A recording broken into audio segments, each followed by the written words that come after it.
So thank you all very much for coming today. I am very, very honored to present Tibi Galis, who, as you all know, is the executive director of the Auschwitz Institute for Peace and Reconciliation in New York City. It is the preeminent genocide prevention institute working globally to find practical ways to prevent this horrific crime. Tibi Galis has been the executive director of the Auschwitz Institute since 2006. He was born and raised in Romania and earned his BA in law and political science from the, now you're going to have to help me with the pronunciation, from the Babes-Bolyai University in Cluj. He received his master's in international politics and political development from the University of Manchester in England, and is finishing now, almost done, with his PhD from the Strassler Center for Holocaust and Genocide Studies at Clark University. His PhD is focusing on transitional justice, and perhaps he will talk a little bit more about what that entails. Previously, Tibi Galis worked as an associate researcher for the UK Parliament, for the Parliament in England, helping develop the UK position on the UN Special Advisor on the Prevention of Genocide, and as a rapporteur for the Swedish government at the 2004 Stockholm International Forum on the Prevention of Genocide. Today, Tibi Galis, who I can almost call Dr. Galis, will be speaking. I'm jumping the gun a little bit. We'll be speaking about the future of genocide prevention in the 21st century. So if we can all give Tibi Galis a hand, thank you very much. Thank you. Well, I don't know, can everybody hear me well? I usually scream rather finely. Okay, so Elisa, thank you so much for the lovely introduction, and thank you all for being here this evening, and for Stockton College for inviting me to speak to you this evening. I'm very excited to speak to you, and I would like to already tell you I've been so impressed by seeing the center and the different areas dedicated to fields that are connected to my work and to the Auschwitz Institute's work that I see here very active and alive. And I'm very grateful for your interest, because I hope that some of you will join us. Some of you will join other organizations and other institutions in this field of work that I hope after my talk today you will still find interesting and not rather boring. So please feel free in this discussion that I would like to have with you to insert yourselves and to ask things. If you find something urgent to ask while I'm speaking, don't stop till the end, till question time. Just gesticulate and we'll start speaking. But there will also be a question time at the end that I hope is generous enough. So today I will be speaking to you a bit about what I think the future of mass atrocity and genocide prevention looks like, by talking a lot about the past. That's how we do things in our field, and probably it's not an accident that I study transitional justice. The way we deal with the past to build a better future, that's how a lot is done in our field too. So let me start by showing you a tiny video that's from a man that's fairly important in this field, David Hamburg, and who spoke a lot about genocide prevention. And this is here where I hope to find the mice.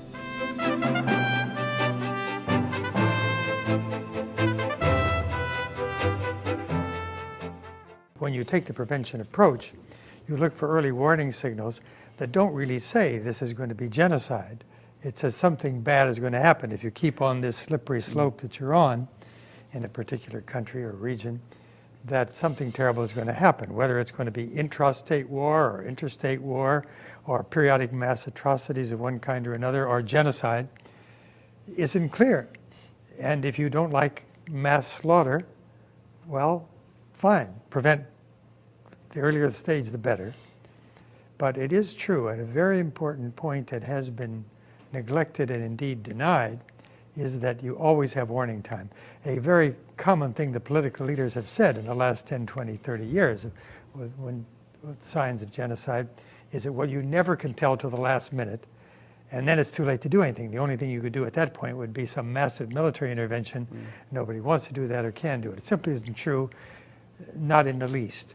The warning signs are always measured in years and usually in decades. And I mean by that really bad stuff, like periodic outbreaks of mass violence, periodic massacres, first small, then medium, then large, and then, oh my God, the ultimate, over a period typically of decades. That was true with the Armenian genocide, which I document in the book. It was true with the Holocaust. It was true with Rwanda. I saw some of the precursors to Rwanda myself in 1972 when we were doing our work in Africa, because we were very near Rwanda in our research on chimpanzees. In any case, so there is warning time. That's not the issue. The issue is that nobody has known what to do. Okay, that's David Hamburg. And now let's get on our own journey talking a bit about genocide prevention. I showed you that video not just to make the very important point that you can be a big figure in genocide prevention and at the same time study chimpanzees, but because it's very important, I think, for us, the people who work in this field, to make our environment, our world realize that mass atrocities are not something that just happen out of the blue. They are not occurrences that are surprising the world, even though if you watch the news, that's how traditionally you might interpret things. Everybody's suddenly surprised that something really bad is happening in the world today, and everybody seems to feel that that's just come out of the blue. A group is suddenly being subjected to terrible abuses, while beforehand there was nothing wrong. Well, to be candid, that's never been the case, unfortunately, in human history. And all groups have engaged that have been the victims of abuses have been subject to abuses before the big abuse, the big mass atrocity, the big genocide that we hear about. So prevention's role is to engage with that process that leads up to that terrible atrocity, actually by not knowing that there might be an atrocity for sure, and actually hoping and making everything possible that that atrocity will never happen. So there's a big change from how we used to look at genocide in the past, traditionally. And that here's a cartoon that pretty much summarizes the old attitude towards genocide. Genocide of something really bad happens, and all of a sudden then we start discussing, was this a genocide, was this not a genocide, according to the laws that we all share. And you might remember in the case of Darfur, when there was a very, very long discussion happening in the UN, in the US government, governments around the world, that was not as much about what to do to stop the things that were happening in Darfur, but the discussion was more about whether we have an obligation to do anything to stop what's going on Darfur based on the fact that there's a genocide happening. And that discussion was extremely counterproductive.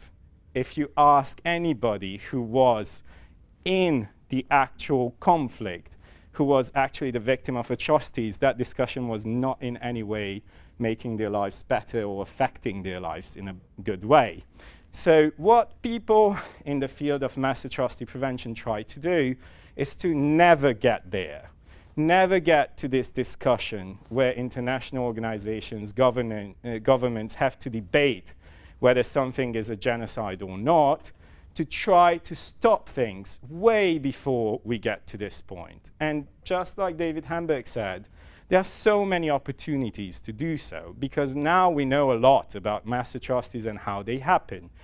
I'm going to tell you in this first part of the presentation some things that I am sure you have already heard a lot in your school, and please excuse me if I'm repeating a few things. But please also engage with me if you feel like I'm not representing correctly or presenting differently from what you believe what I'm talking about, okay? So this is where we don't want to be. And again, I'm repeating a bit here, the really important thing is that genocide and mass atrocities are processes, are human processes. Societies do something to get there. Individuals do something to get there. Groups do something to get there. The fact that they are processes is very appalling to a human being sitting probably today in a college in Stockton, because how can we not think how to change these processes while they are happening? How can we let them end in this devastating reality which mass atrocities and genocide are? But at the same time, the fact that they are processes are also an opportunity. It shows to us that these processes can be stopped. There are lots of opportunities for changing the course of history. There's not actually anything set in stone about things having to end being mass atrocities or genocide. All mass atrocities and genocide can be avoided, and that's a belief and a reality that's very central to the field of mass atrocity and genocide prevention. That's why it's so important to know how these processes take place and where we can intervene in the best possible way to stop these processes from becoming the terrible tragedies that we know as genocides. So, in order to talk a bit about these processes, we usually are very keen on doing what we call early warning and risk assessment. And early warning and risk assessment have been words that have stuck with genocide studies, which is a fairly new field of study. It was founded with quantitative political science to a certain extent, but really reached its maturity in the 80s, 90s, and has been institutionalized as a field ever since. And risk assessment and early warning have been words that have been used from the very beginning of genocide studies. Why?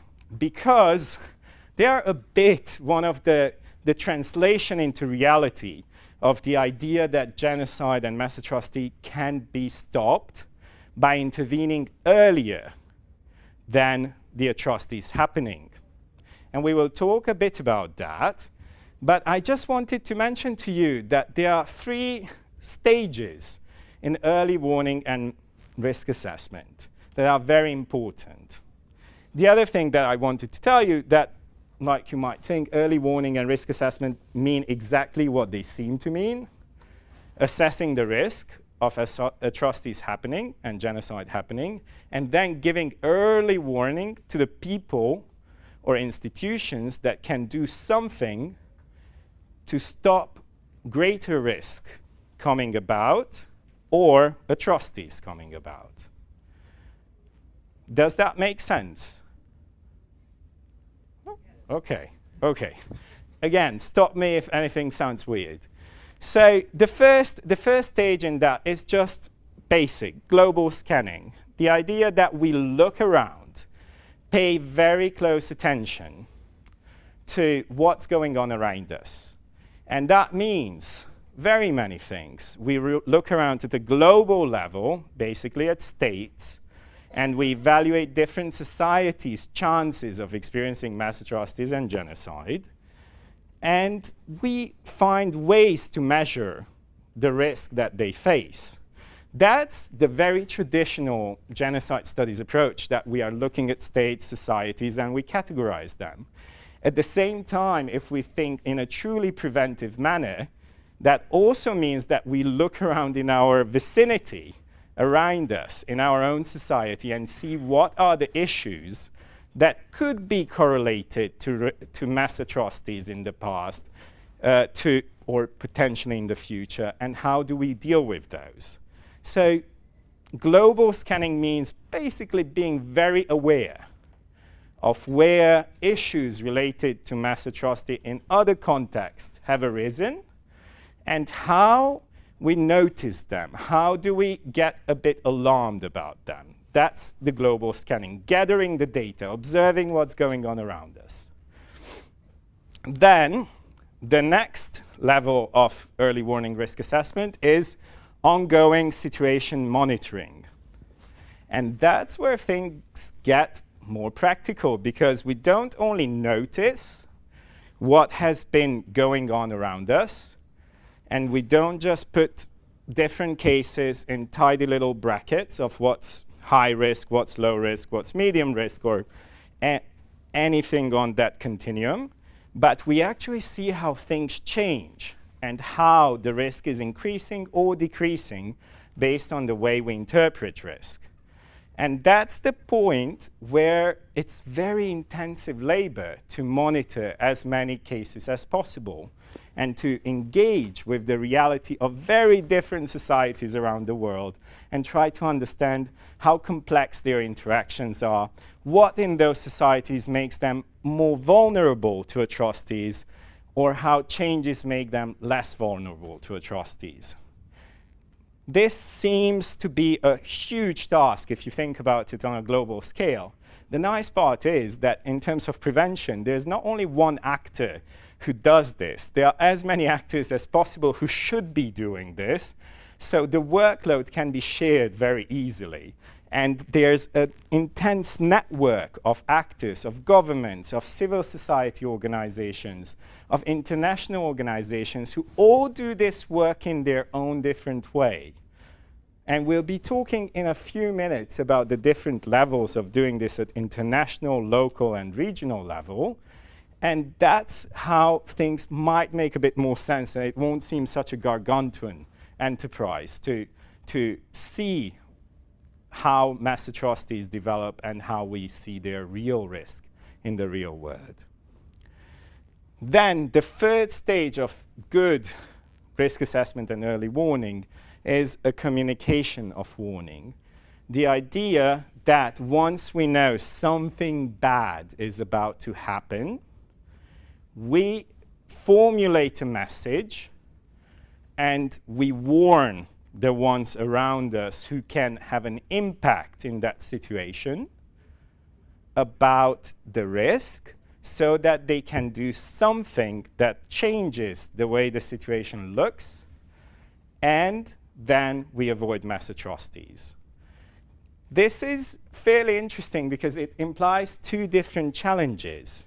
How do we best create a message that packages all the information we have about risk and that is convincing to people who can act?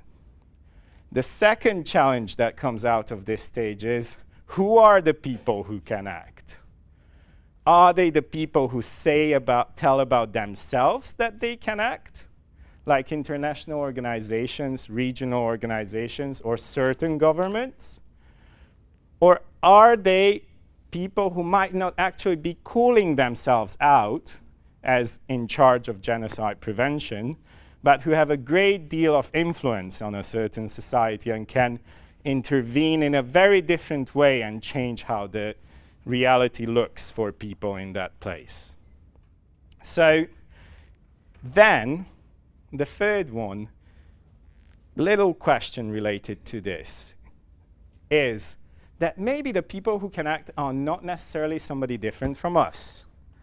This is something that people like me in civil society really hold dear to our hearts. That it's not only governments and international organizations who can have an impact on politics at a great level or local level, but it is people like us who can actually affect a change. So sometimes communication of warning is communicating ourselves the warning that we need to become active in a different way than just monitoring what's going on, and that we need to become more active in changing mass atrocities and genocide dynamics. Everything cool till now? Okay, so, and I promise we are going to go away from very general talk and into more practical discussions in the second half, but I'm still keeping it a bit general in the beginning, so that we have a few examples about how people evaluate the reality around us to see whether there are risks of atrocities happening or not. And the first one is a very neat model of how genocide happens in this world. It's a story that Gregory Stanton, who's one of the pioneers in the field of genocide studies, tells about how genocides tend to happen. What are the 8 steps of genocide? He's revised this, and he has different steps. I'm still using his original model because it's one that influenced so much the way many people who deal with mass atrocity prevention today in governments and other institutions have been exposed to. So it created a few realities. But I encourage you to go and see what's changed compared to this and to see whether you agree with it or not. So according to Stanton, there are 8 steps that every genocidal process experiences. And the first one is classification. The idea that in order to perpetrate genocide, you have to separate people into different groups. But the big question is classification a process that's specific only to genocidal processes? Truth is no, we are classified all the time. We separate ourselves into groups constantly. And we are separated into groups constantly by others. I don't know how many of you have been part of a census process, but there you have to declare whether you are a man or a woman. That's classification. You have to declare your heritage. You have to declare your racial background. You have, even if you refuse to declare one of these categories, it means you're classifying yourself into a different category, the ones who refuse. So classification is part of how societies work. And many times, classification does enormously good things for our societies where resources are scarce. For example, if you think about medicine, policies that are related to bringing forward a certain solution to a medical problem that only a certain section of the population faces, without classification, we would have an extreme waste of resources, and we wouldn't have the right approach to healing a problem. If a disease only affects kids around 5, 6, and we treat the whole population in terms of preventive medicine, we failed fairly well in achieving preventive medicine's goals of just treating the ones who need it. Then, symbolization is the next step that Stanton speaks about. In his analysis of the genocidal process, he mentions that very often we see a symbol attached to certain groups that are targeted for genocide. And you all remember from the different genocides you've studied, the fact that many of the Jews had to wear a yellow star, that the different populations in Cambodia, the Muslim Cham, had to wear a scarf that showed that they were part of the group. And this happens over and over. Again, symbolization is not necessarily a process that's associated with genocide, though. I am, as Elisa told you, I am from Transylvania and Romania, and there are several ethnic groups in that place. And whenever there are holidays, especially in villages, people love to dress up in folk outfits, go to church, and dance traditional dances. Nobody's forcing them to wear ethnic garb. They are doing it with pride. So, but that's also a form of symbolization, but it's self-symbolization. It's not necessarily something that's attached to you without your choice. And I think that's what's useful in pointing out when we speak about Stanton's model, that these 2 first steps become worrisome and not just constructive actions in a society when we have this lack of choice attached to the way they happen. Somebody else decides for you which category you are in. Somebody else decides for you what symbol you attach to your group and that you have to wear or you have to show. And that's where things get tricky. For example, some people we interviewed related to the precursors of the atrocities in Bosnia. They were talking about how they were school kids in the years before things went really bad. And all of a sudden, there was a directive for all kids to declare their religious and ethnic background. We are talking about Bosnia, where before the war, the civil war, the highest degree of intermarriage happened, possible, I think, in Sarajevo was the most mixed city, ethnically, religiously mixed city in the world. And all of a sudden, people were asked to declare an identity that they weren't, most of them, even aware of. They had to go home, ask their parents, what are we? Are we Serbs, Croats? Are we Muslim? Are we Orthodox? Are we Catholic? Many of them didn't know. They returned, they declared it. Those lists were later actually used in the ethnic cleansing process. It's interesting, we still don't know whether those lists had a genocidal goal. Potentially they didn't. It was time of change, of transition in former Yugoslavia, and there was also a push for better inclusion of different identities and identity histories into education. But then these lists became instrumental to the process of killing, of dislocation. So again, classification and symbolization play a big role in this. And even when classification is done for other reasons than genocidal, it can be later used by genocidaires to actually carry out the crimes. Then you've for sure heard a lot about dehumanization, the idea that hate speech is used to make somebody less than human, the idea that it's easier to kill when you think you are not killing a human being. It's actually easier to kill when you think you are doing a favor to humanity by destroying something subhuman. Dehumanization is a very, very important mechanism within genocidal processes.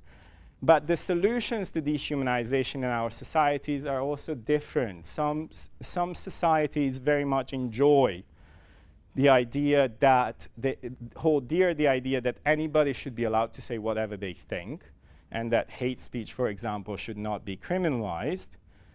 On the other side, some societies who have had terrible experiences with hate speech in the past are more likely to ask for that to happen. But then there's also dehumanization that is not necessarily genocidal. I am a lawyer, and in my culture, there are lots of jokes about lawyers and about how they should be destroyed as a group. Is that really going to serve as the basis for a genocide of lawyers? I don't think so. It's just done for humor. Sometimes, especially from a lawyer's perspective, really bad humor, but then still humor. So we need to keep a bit of a sense of, develop a sense of finesse, of understanding the quality of these things as they are happening. We cannot constantly cry wolf, because nobody will believe us in the end. But also we have to be very vigilant about not missing the worrisome signs that appear. And these are the very early signs. Here, it's where things get a lot messier and a lot clearer in terms of genocide. Organization. It's the step where actually society gets organized to carry out mass atrocities. Again, not necessarily clearly a genocidal step. We all have institutions, military groups that are organized and that have sometimes been in the past used for genocides. They don't necessarily mean that that's going to turn into a genocide when we have that organization. But yes, society is organized by institutions and by military groups when they are preparing to carry out a genocide. Polarization is a lot more serious. It's when actually in the run-up to a genocide, the middle becomes a no-option zone. It's a lot more worrisome seeing a society that runs towards the extremes than one where there's a diversity of opinions. Gregory Stanton very often points to the fact that, for example, in Rwanda, many times the first targets are the moderates. Why? The moderates from the so-called perpetrator group. That's also very problematic, defining a perpetrator group by ethnic lines. But the idea that the moderate Hutus were very dangerous to the Hutus with a genocidal project because they were the ones who were bringing in a difference of opinion and undermining the idea that the Tutsis had to be destroyed. From the inside, they were undermining this by being moderates.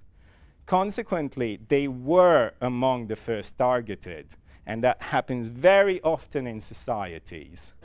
This happens earlier too, and I'm sure you can give me lots of examples, or from your experience with politics. But whenever polarization, the running away from the center happens, that's a very concerning thing, especially whenever there are groups that are being discriminated against or marginalized.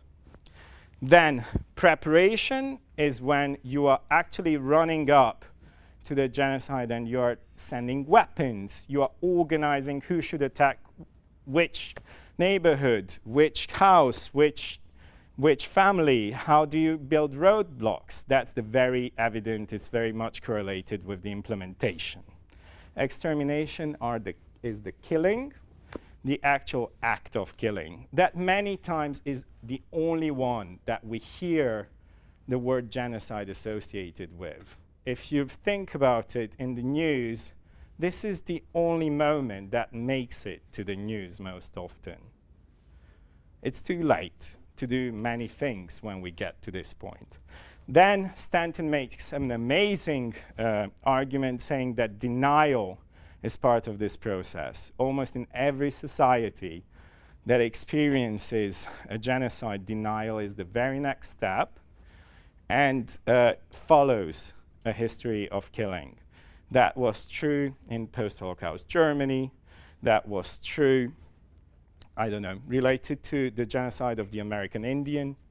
That was true related to the genocide of Aborigines populations in Australia.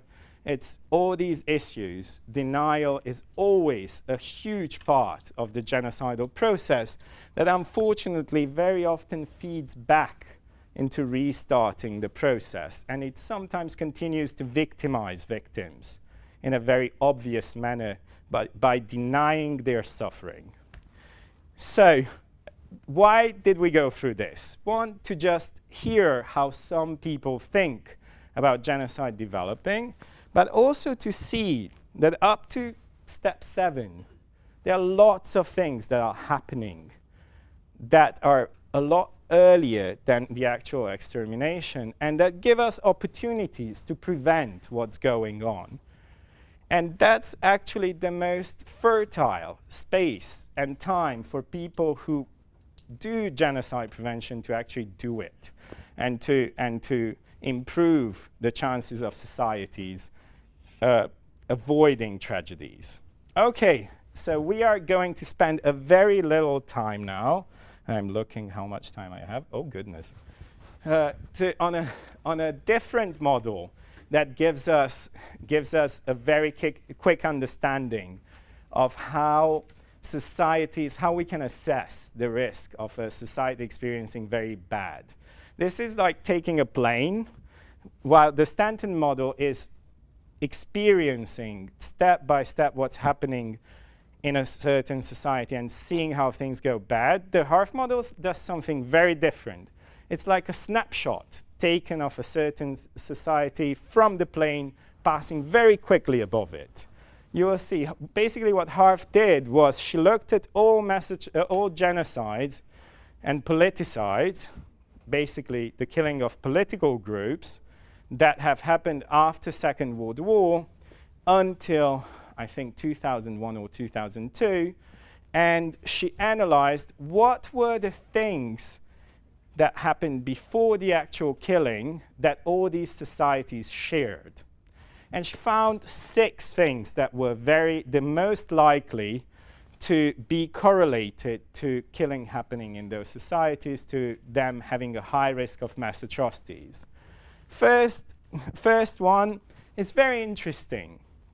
She argues that genocide happens in places where there's lots of political upheaval, where some big political changes happening.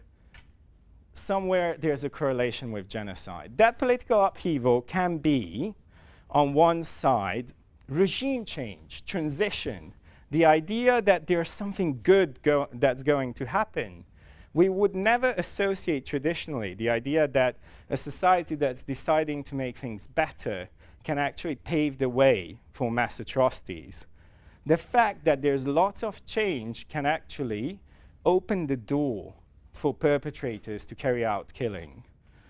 And that's sometimes surprising. There are also other forms of political upheaval, like civil war or war, interstate war, that is also related to this. A factor that she found very important was the fact that societies that experience genocide have very often beforehand experienced genocide too. And I want you to think a bit about this. I don't think there's a society in this world that has not experienced genocide before. I find it very hard to find an example. And whoever finds an example, I'd be very excited to discuss with you. But it's very difficult. Where I'm from in Transylvania, only going back 100 years, there have been quite a few episodes. In the US, the genocide of the Native American population has marked deeply the way this society looks. In Southeast Asia, just think how many different societies have experienced recent episodes too. So it's very difficult to think of a place that has never experienced a genocide. At the same time, Hart says that a prior genocide that's fairly recent, and here she's a bit smudgy about it, thinking it can be somewhere between 20, 30 years, and that's the most likely to re-experience such occurrence because people get used to dealing with conflict through genocide. That makes it extremely hopeless for societies that have experienced this. And is genocide prevention all about hopelessness? No, not really. So really what becomes very important there is transitional justice, the way a new regime deals with the human rights abuses of the prior regime. That's the way we change a bit the way society looks. And we redraw a society's relationship with the past by going through truth commissions, like the ones in Argentina and Chile, having trials, like the ones that different Nazi officials were put on, like having, again, other forms of truth-telling, of sharing, of the history of suffering by victims with the larger population. That brings into society the reality of the genocide, and it does not allow, in principle, anymore for society to continue those relationships. Transitional justice is sometimes very successful, changes radically a society, sometimes less successful. So there's lots of room for also studying that process and seeing how much of a preventive tool it is. But that's the most likely tool to change how prior genocides can, again, provoke the occurrence of another genocide.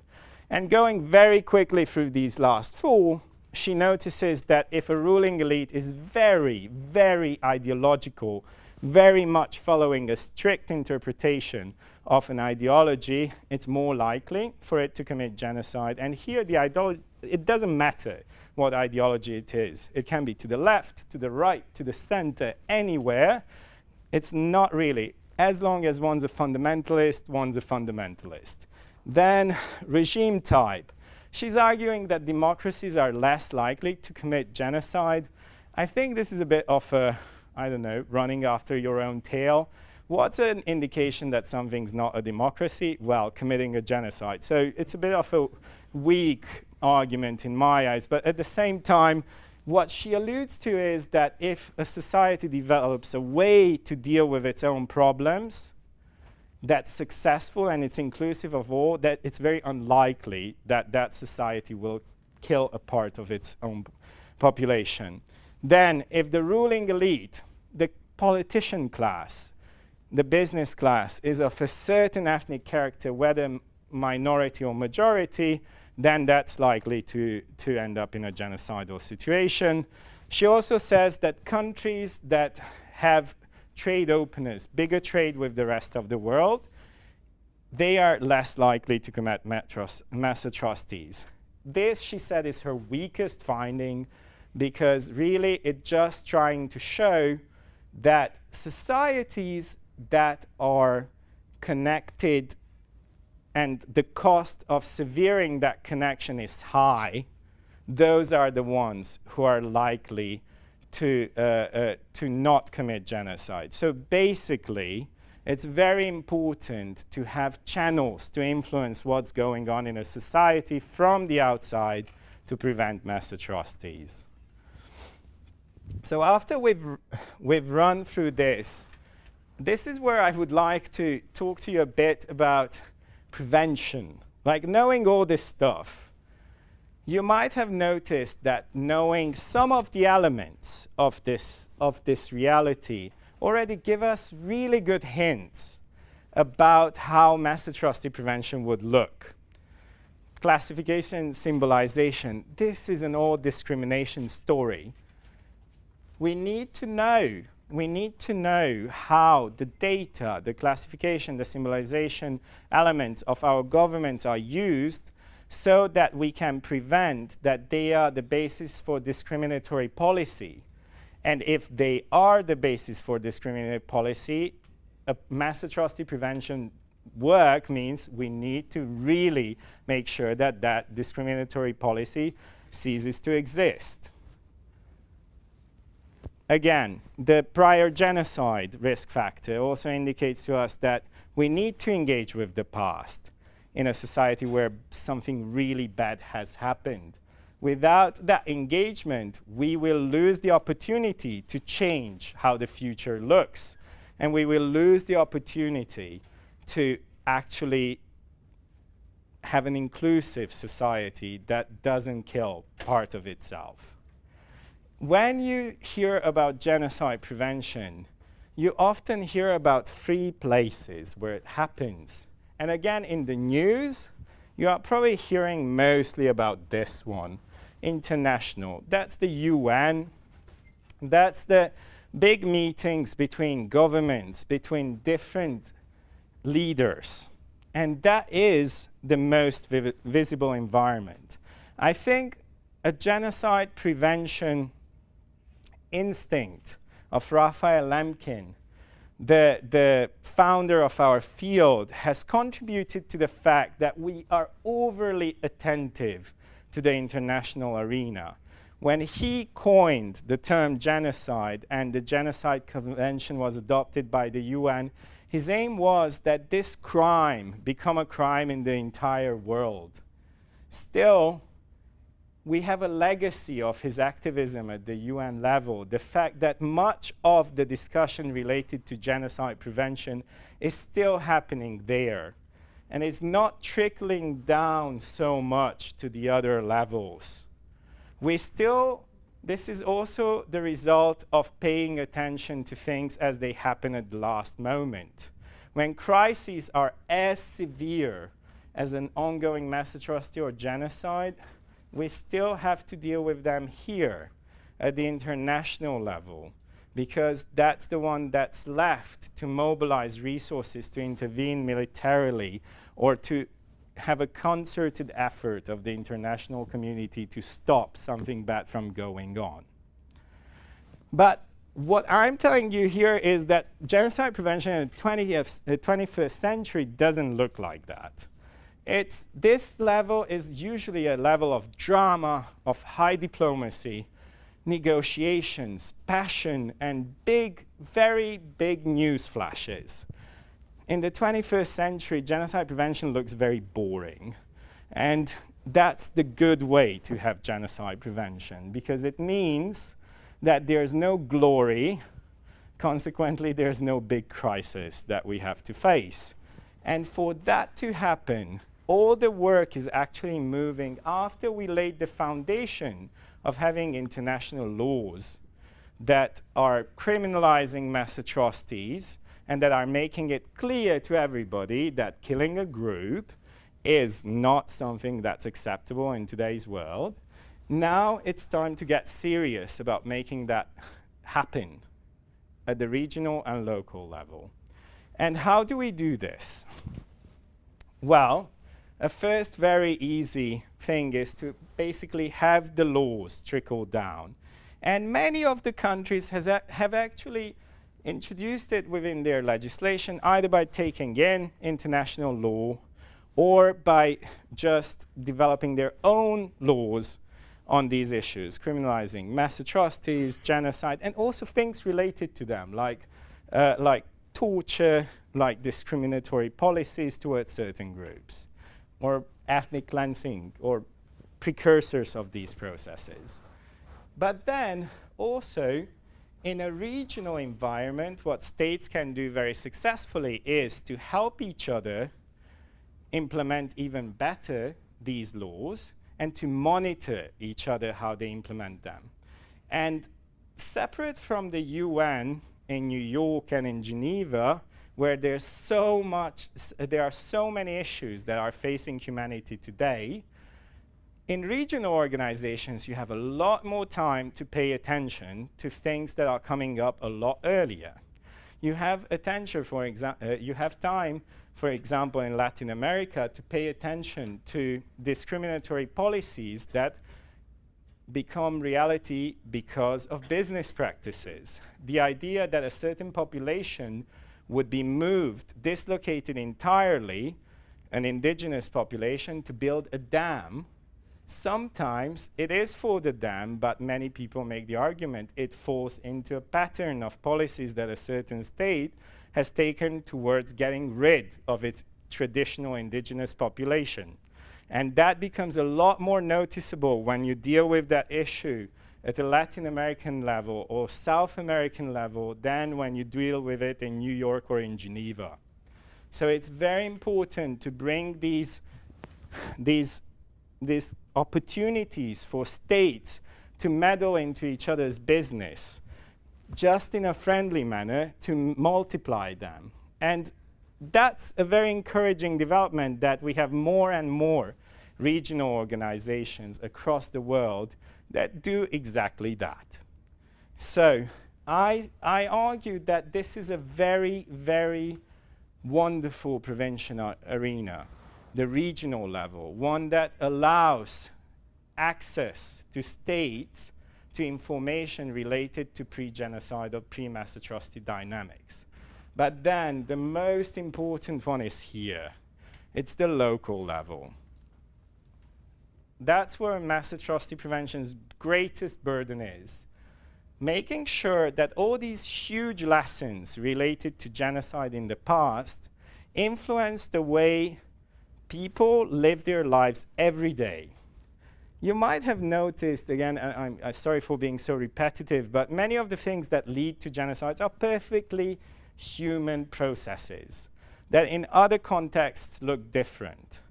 So being aware that certain things can go really bad early on is extremely important. Making sure that discriminatory policies at the workplace in a certain state do not happen is actually a great contribution to mass atrocity prevention in that particular society. Making sure that police doesn't abuse consistently certain sectors of the population, again, a great contribution to mass atrocity prevention locally and in the entire world.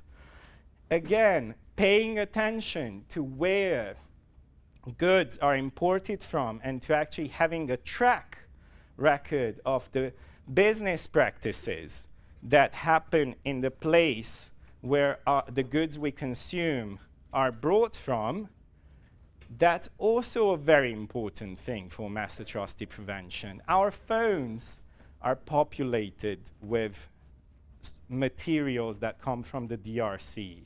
In a way, we sometimes contribute to the crisis that's going on.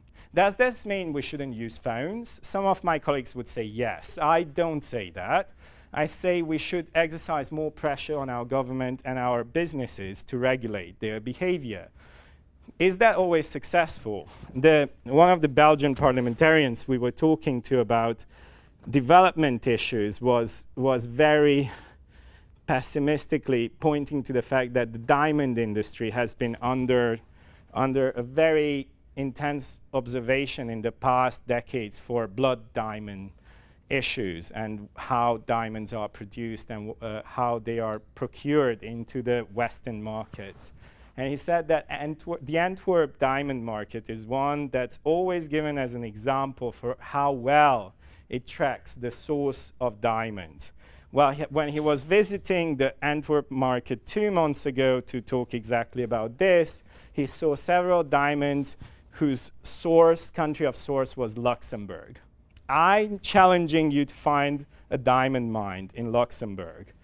Not very likely. It was clearly whitewashing. But at the same time, people argued that pushing further and further in this tracking actually decreases the likelihood and the ease with which people who profit from conflict and from crimes do sell products to us.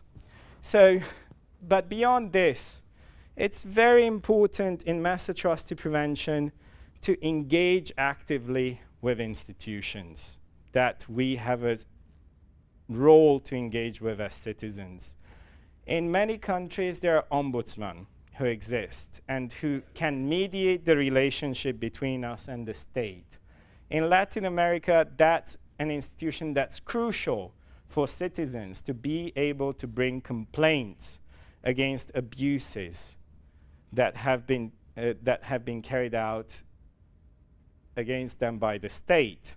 That's a local solution to this very complicated problem. How do we help the state monitor itself in carrying out atrocities against us? There are different ways we do that in different societies. Sometimes one might argue in the US, Congress does it by the direct access to one's congressperson and the regulation that brings and the attention that brings to local realities. Of course, this happens with different degrees of success or unsuccess. But it's our duty in preventing mass atrocities to push for that. So if you ask me, how does mass atrocity prevention look in the 21st century? I will tell you that from my perspective, it's a very, very intense, detailed work of making sure that institutions that we interact with are actually doing their job and also respecting groups, respecting identities. The many times these identities are not respected by authorities, that's when risk is arising under our eyes. It might not be that this leads directly to mass atrocities. At the same time, I don't think preventing mass atrocities should be the only goal of mass atrocity prevention. It also contributes so much to making our societies better and more worth living in. There's this quote, which I'm sure I'm going to massacre, that from one of the victims of the Nazis during the Holocaust, who was talking about the fact that he witnessed many people being taken away by the Nazis. He was, if I am not wrong, he was a Lutheran pastor. And he said that first I saw them come for the political active. They took them away. I said nothing. Then they came for the Jews. They took them away. I said nothing. Then they came for me. There was nobody left to say anything. So it's very important to say something. And I did it wrong, I recognize. I'm sure I didn't code this right. And this videotaping is an amazingly embarrassing witness to that. But you look up the better version of it. But it's very important to remember that saying something is not only saying something by protesting, which is also very important, don't misunderstand me. I really believe in that. But also saying something can be done by engaging with the ones who make mistakes and using all our tools to correct them. These tools are different when we are students. These tools are different when we work in an NGO. These tools are different when we work in an educational institution. But we have the duty to find people who think like us and to strengthen the tools that are available to us and to exercise them, because otherwise our societies will end up looking very badly. So I guess I still have 15 minutes, which is 10 minutes less than I was planning for questions. And this is my small presentation to you. I really wish I could get with you into lots of detail about this kind of work, and I hope that by engaging with you and with your colleagues and with your institution, you will have a direct line of interaction with me and my colleagues about what we actually do in terms of mass atrocity prevention. But let's give that a start now. Just ask me whatever you want to ask related to this topic. Okay, yes? I'm going to pass around this. And please speak into the mic, because then your voice will be on the videotape. Thank you. One of the things we talk about in our program is some of the issues we have as far as the legal definition of genocide. How difficult would it be to change it to include groups that are currently left out? Right. Well, there are two things related to this. One of the great blessings of working in mass atrocity prevention is that we actually do not have to stick to the constraints of the legal definition. As long as an action, the genocide, has not yet happened, it's a potential. It means we have the luxury of not being restricted in our thinking in terms of mass atrocity prevention only by protecting the groups that are expressly protected by the legal definition in the UN Convention. So that's one thing I would like to put on your horizon. The fact that many times the fact that certain groups that are not necessarily the protected groups are being discriminated is a very serious sign that some of the protected groups will become the object of discrimination and potentially atrocity. So it's the duty to intervene protecting other groups. Then there's, I really think engaging in a campaign at UN level to change the definition is very counterproductive, in my opinion, because it won't happen as things look today. And I think our efforts at national level are a lot more productive. Many states have come up with their own definitions. And you might look, I think at this point, there was an attempt to change the law in Uruguay, which was extremely inclusive. I think actually the Romanian definition is one of the very inclusive one that doesn't only protect groups, predefined groups, but it also opens the door for any group that would self-identify as a group. So it's as inclusive as it can become.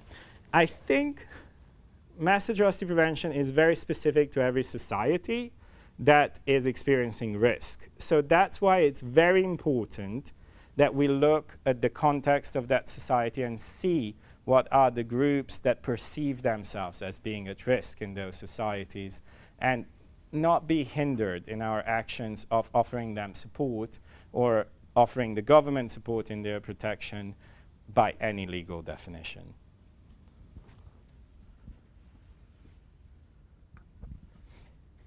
Okay. Dr. Rittner? No, mine's a very practical question. Could you tell us specifically and give us some examples of what the Auschwitz Institute does? Oh, people will think we talked before this presentation, but I'm so happy you asked. So what we are doing is we have a very exact slice of activity at the Auschwitz Institute. We help governments in preventing mass atrocities, and we try to start as early as we can. We have basically a very traditional old program that we've been running now for several years, which is just a basic training program that happens in Auschwitz in Poland, where government officials come together and spend a week being introduced to as many topics and policies related to mass atrocity prevention, ranging from economic to military to institutional reform. Everything you can basically pack into a week, we try to pack into a week, so that they have opened their horizons, their thinking to how atrocity prevention looks. After they come to these programs not as individuals, as I don't know, Margaret Smith. They come sent by their governments.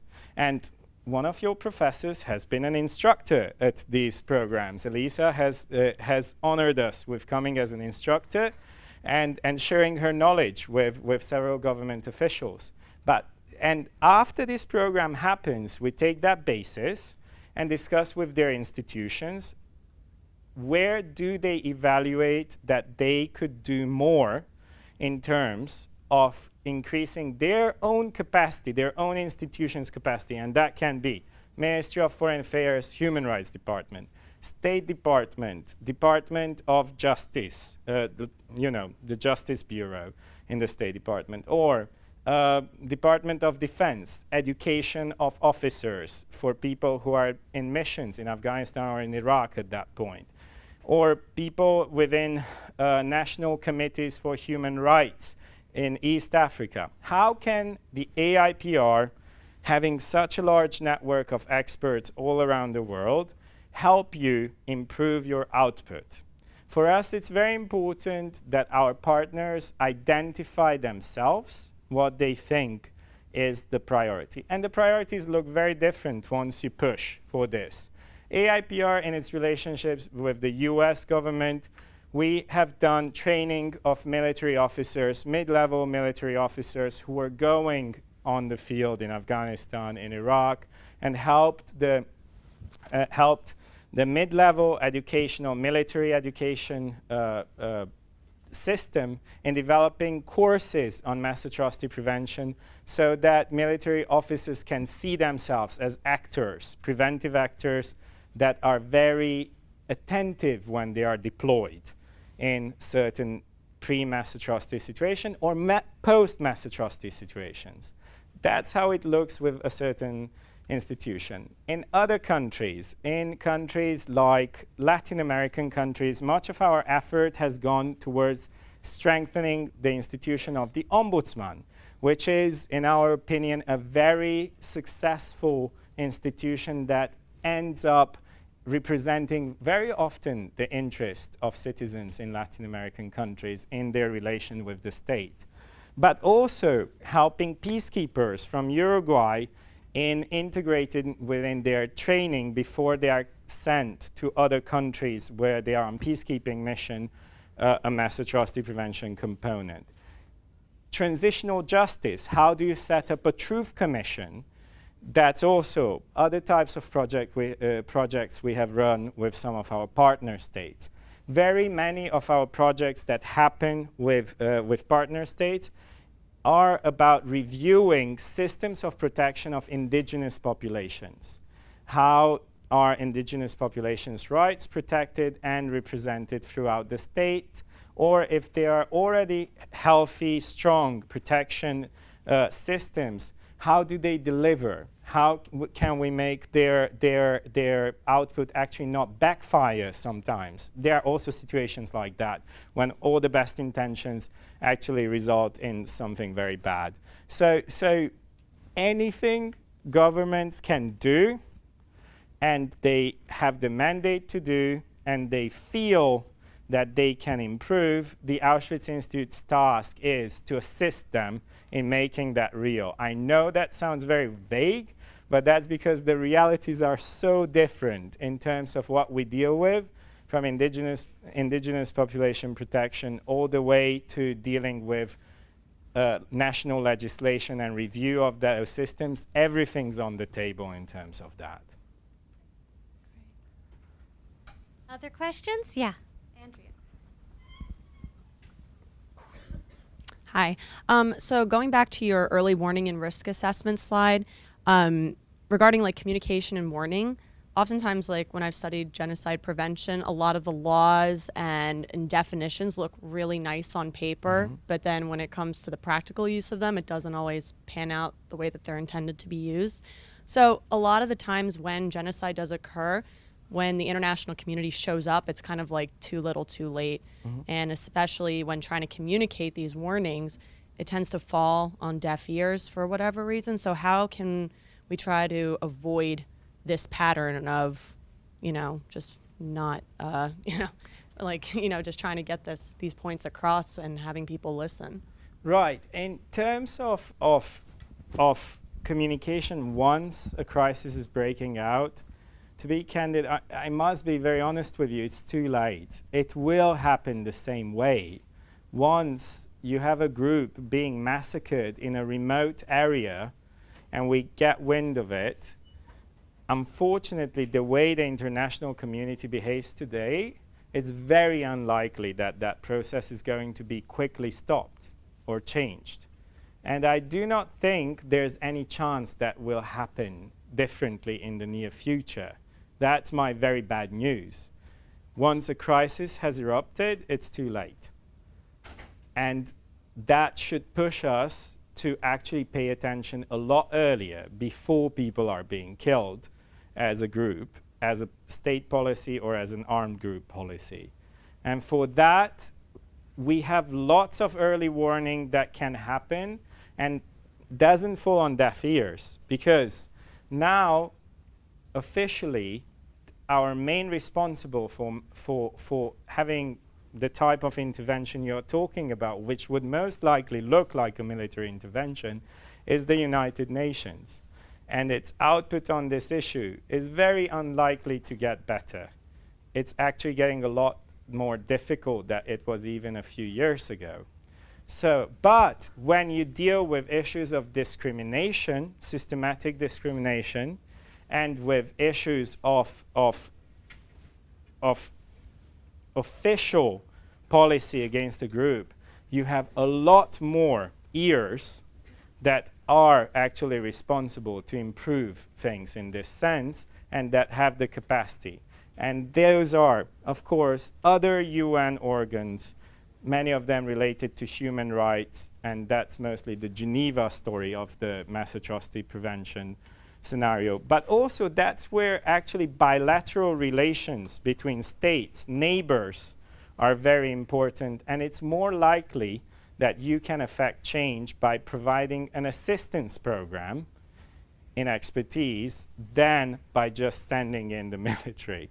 That is never working. Unfortunately, also the myth of military intervention working to stop mass atrocities, I think we need to move as much away from that as possible, because if we look at any of the military interventions that have been exercised in the recent past, they, of course, many of them have saved immense numbers of lives. And that's if one person is saved, that's the universe. It's the most important thing. At the same time, military interventions, the way we run them today, are not very much conceived in a preventive manner.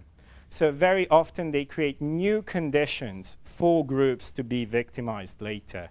And we are not engaging seriously enough with that risk either.